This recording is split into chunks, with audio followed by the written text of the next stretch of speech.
మీనరాశి వారికి ఆగస్టు 16 నుండి 22 వరకు ఆత్మ పరిశీలన ముఖ్యం.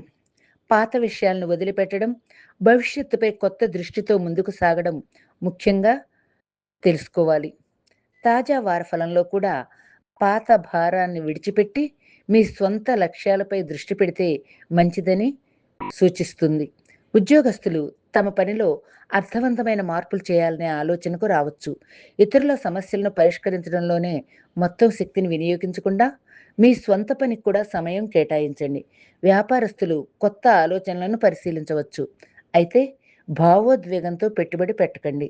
ఆర్థికంగా భవిష్యత్తు అవసరాల కోసం పొదుపు చేయడం మంచిది. కుటుంబంలో మీ సానుభూతి అందరికీ ఉపయోగపడుతుంది. కానీ ప్రతి ఒక్కరి సమస్యను మీ బాధ్యతగా తీసుకోవాల్సిన అవసరం లేదు. ప్రేమ సంబంధాల్లో నిజాయితీగా మాట్లాడటం మంచిది. విద్యార్థులు తమ లక్ష్యాన్ని స్పష్టంగా నిర్ణయించుకోవాలి. ఆరోగ్యపరంగా రోజువారీ అలవాట్లను సరిచేసుకోవడం ఈ వారం ప్రయోజనకరం. ఈ వారం మీనరాశి వారి విజయ మంత్రం అందరినీ మార్చాలని ప్రయత్నించకూడదు. ముందుగా మీ దిశను స్పష్టంగా నిర్ణయించుకోండి. మన రాశిఫలం గ్రహబలం ప్రేక్షకులు ఈ ఛానల్ను మన ఛానల్గా భావించి సబ్స్క్రైబ్ చేయండి, లైక్ చేయండి, షేర్ చేయండి. నోటిఫికేషన్స్ వాటంతట అవే మీ ఫోన్కి వస్తాయి.